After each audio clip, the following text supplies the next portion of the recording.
Well, for more, we're joined by Antonio Casilli, professor of sociology at the Polytechnical Institute of Paris, the author of Waiting for the Robots. Thanks for being with us. Thank you. And from Hyderabad in India, Srinivas, a Kodali researcher at Uncharted Science India. Thank you for joining us. Good to have you on board. Yeah. Your reaction to that clip we just heard of the UN Secretary General? I think it's important that the control over AI doesn't rest with few private enterprises or even a nation state. It does make sense to have this control spread across different institutions, but that would depend what sort of control are you talking about. Are you talking about control over infrastructures like data centers, or control over AI mathematical models like what Facebook or Google is building? It's basically who gets to make the rules. We heard the Indian Prime Minister talking about the need for democracy in AI. It's going to be a challenge, but more than democracy, when you look at AI, I think it's about participation, right? Like who gets represented. When you talk of multilingual AI, you are saying, oh, we are going to include as many people of a different language within this digital infrastructure. But when you, let's say, ignore some of the tribal languages, what happens to them? So it's always going to be a little exclusionary, because it's really going to be hard to build AI systems for all small languages out there. But there is a need to essentially allow a lot of participation in this.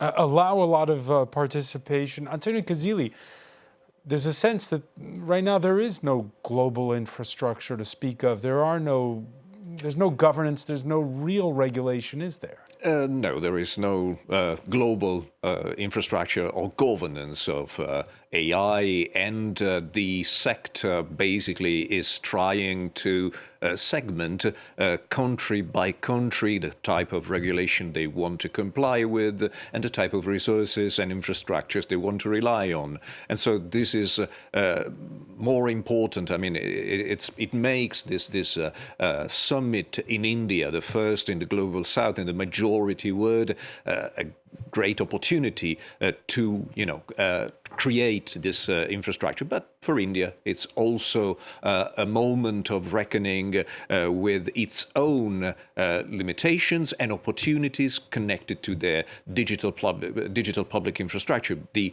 initiatives that were extremely ambitious that India, the government, or Modi in particular, has been pursuing for almost a decade, and more than that, actually.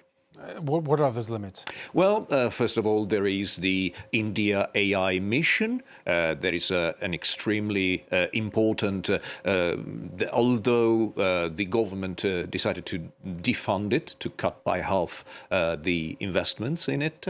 Then, of course, over the years, India has been extremely aggressive in pursuing the digitalization of several sectors, from education to banking to agriculture, to identity, meaning the identification of 1 billion and something Indian citizen. And so all this has been really on a major scale, because, of course, with such a big user base, this is also a great opportunity for companies that produce AI products to tackle the Indian market. And this is also somehow the hidden dimension. To take that data that's for the public good and use it for commercial use, is that what you're saying? That's one aspect of it, but simply to sell the Indian government services that they are now opening to private investments.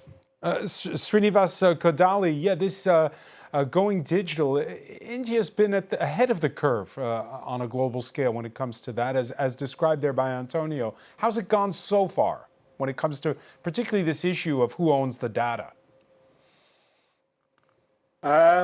Technically, nobody owns data, right? You just control data. Whoever has access to data has control over it, and data is just moving, right? So when you look at data centers, you can host data in any region across the globe. But the real question to ask here is it data that's moving or is it resources? You want a lot of these data centers in global south because you can't move energy from the global south to the global north. So instead, you're moving data to global south, where you can build all of these data infrastructures, which consume a lot of energy resources, and then you can move out the data. So the control over data is still whoever has access to data and whoever has access to these resources.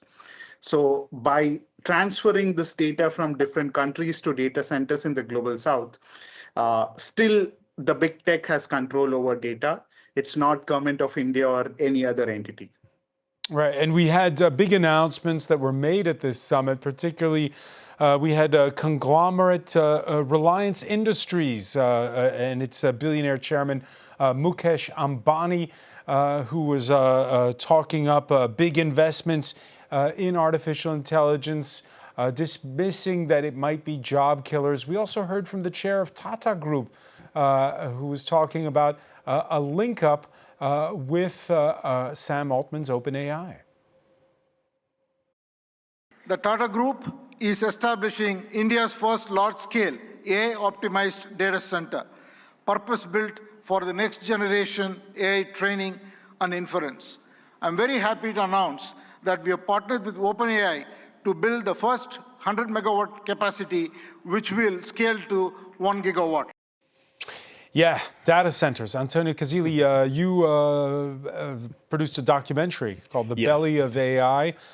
These data centers, are they a blessing or a curse for a country like India? Well, they are, again, an opportunity economically speaking in terms of business, but they are a serious problems in terms of the impact they have on the environment and also, let's be frank, on the citizenry. Data centers are an opportunity because everybody wants to build some in their country. There are some limitations to it, meaning that they have to be closer to where the users are. So the opportunity of creating new data centers in India means delivering quick information and quick services to the Indian population on one side. But they have a very heavy impact on the environment because, first of all, they require a lot of energy. And in some regions that are desertic or somehow connected to limitations or the problems, issues connected to they'll be climate. competing with the grid. Yeah, well, they were also draining some natural resources, like, for instance, lithium, cobalt, nickel. These require a lot of money to produce because they are resource intensive. So they are not a clean investment, let's be frank. All right, and then there's also the question of regulation of what AI can do and who's responsible. For instance, when you use artificial intelligence to make deep fakes, to sexualize people, to target children, the United States pressuring against global regulation of AI. Let's listen to the French president in his remarks. In Europe, our AI factories optimize energy grids, transform logistics, reinvent healthcare administration, and we are proving you can build a competitive AI industry while protecting your citizens' data. And opposite to what some misinformed friends have been saying, Europe is not blindly focused on regulation. Europe is a space for innovation and investment, but it is a safe space. And safe spaces win in the long run, I'm sure. Is Europe a safe space, Antonio Casilli? Well, they want to make it a safe space, and by these they are basically trying to put in place new policies that affect, in my opinion, the digital rights of the citizens. Because, for instance, what Macron is somehow pointing to is the upcoming law that would ban people under 15 to access social media. And this is part of a larger huge effort to create, tools and, situations like, or tools like age verification tools, which are basically identification tools. And this is, in my opinion, as an advocate for freedom of access, a serious problem. But it is sold to the public as an opportunity for a safer internet. In my opinion, it is not safer because they create new opportunities for data leaks and identity theft. And by putting in place these solutions, they are somehow exposing citizens to new risks. All right, but at least there has to be a discussion, at least when it comes to rules and protecting citizens. Now, we've talked about the issues of the worries when it comes to AI, when it comes to energy, when it comes to data protection. There's also opportunities with a technological leap. France 24's Delano de Souza attended that AI Impact Summit. French President Emmanuel Macron has wrapped up his visit to India, and he did stop by the AI Summit. And earlier today, he spoke about the importance of artificial intelligence and using it for good. He says this is why France is partnering with India, a country that has the second highest number of AI engineers in the world, at some 500,000. Now, at the AI Summit, we do have French companies who are on the ground showcasing what they have to offer India. For instance, I'm standing here with Christophe Aubé from A Green Culture. Nice to meet you. Nice to meet you. So you have a self-driving tractor, autonomous tractor. How does it work exactly? It's driverless tractor. So basically what we bring to that tractor, whatever the tractor, is a full autonomy kit. What is it exactly? It's full autonomy kit. It's everything that allows the tractor to know where he is. So we have GNSS, GPS positioning capabilities. And then we have a full cloud application that allows to manage the path to generate any mission for the tractor. And then when we bring that tractor, you can drive because it remains 100% manual, 100% fully autonomous. You drive it to the field, load the mission to the tractor, and then it will walk safely. So to manage the safety, we have cameras with embedded AI to be sure that we detect any obstacle, any people that may be in front of the tractor. Then we have some additional cameras that will detect everything that is around the tractor, so on both sides of the tractor, to detect any needs of the crop, any disease that may happen on the around the field. But Christophe, does India need a self-driving tractor? India has a lot of people, over 1 billion people in this country, so does agriculture really need it? It's a really good question. Actually, we got so many requests from farmers, not the smaller farmers, but average and bigger farmers that request skilled tractor driver. And many farmers have a huge lack of workers. So, that solution that is designed for Indian market is really, really efficient for them because it's, really profitable first, and it brings definitely more than only capability to drive alone, but brings so much more information. I know this is a prototype, but when are you looking to roll this out in India?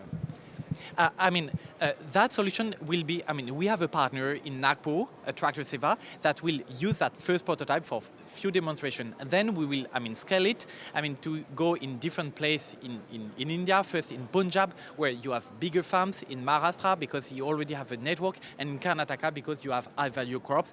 And it's exactly the place where farmers are expecting our solution. Thank you so much for speaking to us. So that is Christophe Aubé from A Green Solution.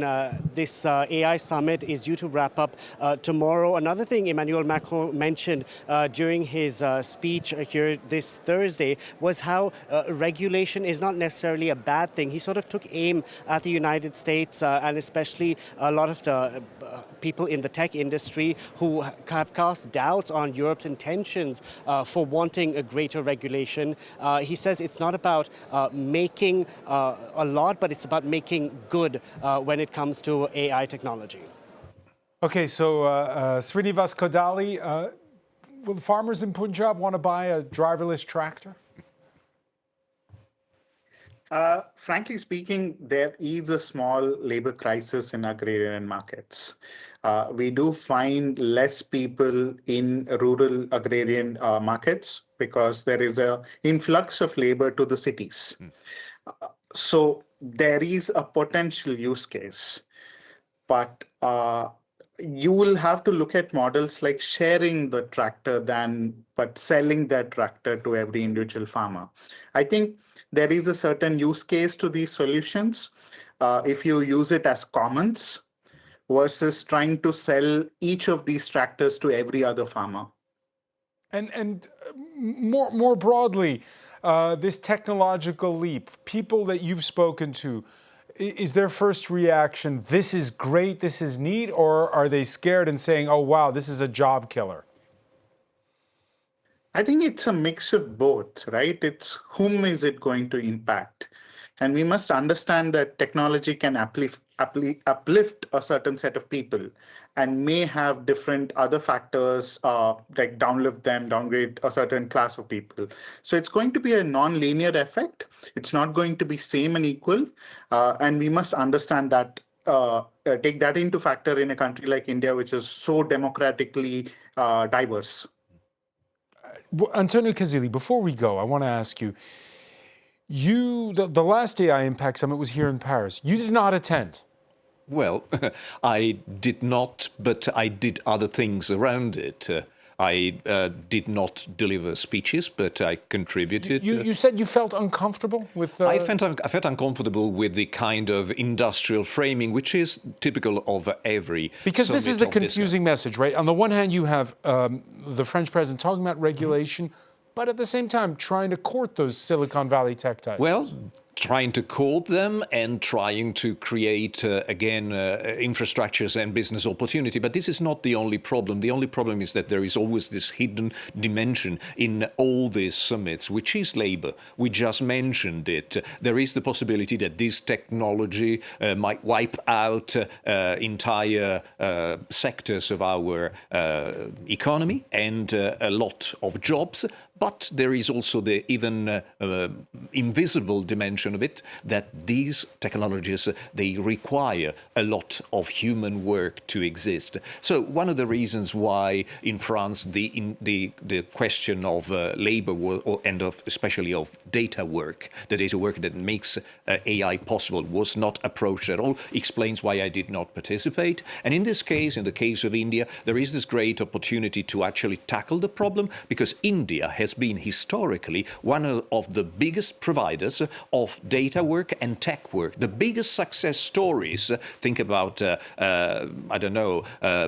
Pichai of Google, these are Indian American entrepreneur. And not only that, you go in places like, Bengali or Punjab or around Delhi, where I was a couple of years ago, and you find a lot of people that are busy producing, moderating, training AI. This is the great opportunity and also the great topic we should talk about. All right, opportunity, and the question is the framework. So much more to talk about. Fortunately, we're out of time. Antonio Casilli, I want to thank you. I want to thank Srinivas Kodali for being with us from Hyderabad. That's it for